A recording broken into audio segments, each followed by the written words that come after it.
Almost immediately upon entering Clallam Bay, I found out that a few guys had just started a program that they called T.E.A.C.H, and it stood for Taking Education and Creating History. Me and Kamani Carter, I've been knowing him since we was kids in the same streets. He was on the east side, I was on the hilltop.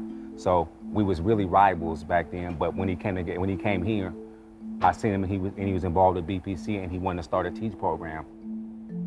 He came up with the idea, we was like, okay, let's do it. There were several of us who were at Clallam Bay who had a lot of time to do in prison, and we weren't being allowed to attend education classes.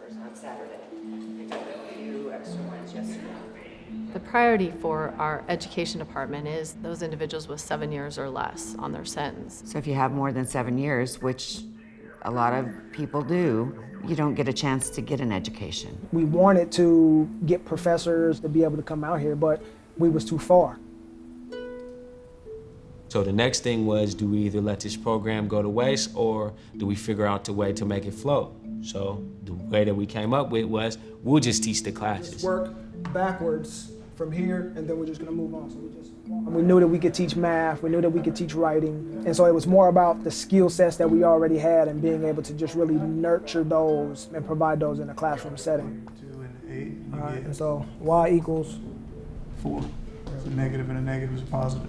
All right. We reached out to a lot of prisoners, right? Guys who had degrees and all that type of stuff, but then we also quickly came to the realization, just because you have a degree doesn't mean that you can teach.